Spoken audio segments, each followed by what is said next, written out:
Japanese version of Transformers Beast Wars Metal 64 is compatible with the Japan-exclusive Gameboy Color game, which has a really long name that I'm not going to try to pronounce. Before explaining the Transfer Pak feature, it's important to understand that this licensed 3D one-on-one fighter is really bad. It plays as terribly as it looks, with its plain, flat backgrounds, blocky fighters, and slow and tedious transformation system. Its gimmick comes from having the ability to change from the Transformer humanoid character into a vehicle or a beast during a fight, with each form having pros and cons when it comes to mobility, ranged, and melee attacks. Transforming is performed by using the A and B buttons, while the fighting moves are all executed with the C buttons. Transformations don't make the game any more fun though. In fact, it only lags fights with shoddy animation and delay. The camera can also never keep up and is always a problem. But for what it's worth, the Game Boy Color fighting game is actually much better than the console counterpart, so play that instead if given the choice. So how does the Transfer Pak feature work? When the N64 game boots up, the Transfer Pak screen appears first by default, looking for the compatible game. And if you have two Transfer Paks, each player can take advantage. Having just one can potentially throw off the balance of the game, but more on that in a moment. So if the Game Boy version of Transformers is inserted and detected upon boot up, Megatron X becomes unlocked as a playable fighter in the N64 game. However, the main single-player mode must first be cleared as standard Megatron, so some work is involved. To find this X version after clearing the game, first select Megatron from the fighter selection screen, then scroll until you find the one that's grayed out and looks the dumbest. That's Megatron X. As far as I can tell, this flamboyant version of Optimus Prime's rival doesn't have any special abilities or unique stats. He's just an uglier version of an already blobby looking character. Unfortunately, you need to have the GBC version inserted every time you want to access this bonus fighter. It sadly does not save to the cartridge when powered off, which is annoying. But Megatron X is unlocked from the start if the cart is inserted in the Transfer Pak if you pre-completed the campaign. So at least that eases the blow not having to beat the campaign each time. However, there's actually an additional Game Boy Transfer Pak feature. If any other Game Boy cartridge is inserted upon boot up, that player can potentially receive a bonus or even a restriction depending on the game. For example, when the GBC version of Transformers is inserted, the player gets a whole extra life bar, which is a really nice perk. Without it, or perhaps inserting a different Game Boy game, the player can become a little weaker, receive an increased Enertron bar, or maybe hit slightly harder, for example. It seems to be a bit random, but can be unfair if playing the two-player verse mode if player 1 is the only one with the Transfer Pak and receives a lucky buff. Strangely, and probably due to the low quality, Transformers Beast Wars Metal 64 was released in America as Transformers Beast Wars Trans Metals, but was only available to rent as a Blockbuster exclusive. Since the Game Boy Color game didn't receive a stateside release, the Transfer Pak feature was removed in the American version. However, thanks to the dedicated modding community, a patch is available that installs Megatron X into the American release if you wanted to experience this fugly Megatron X mode in English. Oh yeah, whether the Transfer Pak is used or not, the Toys mode can be unlocked, and I have to quickly mention this because it's stupidly the most awesomest part of this dumb game. Here, the player can trigger all the characters' animations and voice quips at will. This insane tripping animation of Optimus is hilarious.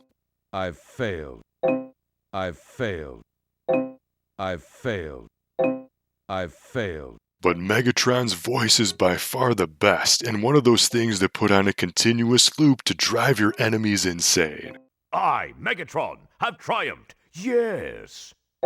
I, Megatron, have triumphed. Yes, yes, yes, yes, yes. This Transfer Pak communication feature might sound appealing on paper, but it isn't special or worthwhile in practice. It takes a little effort to unlock this extra skin that doesn't even do anything. But in the late 90s, when DLC wasn't a thing yet, maybe this would have been cool if you had access to both versions and a Transfer Pak. This game still sucks though, including the stupid minigames, so none of this matters anyway. This animation, on the other hand... I've failed.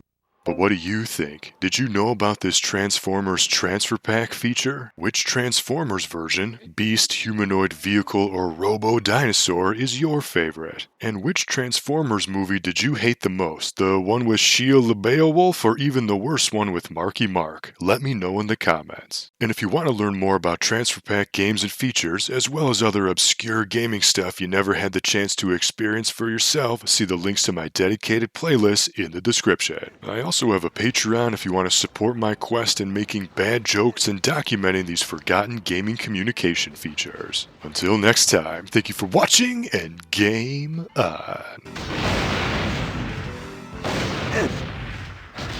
I, Megatron, have triumphed. Yes.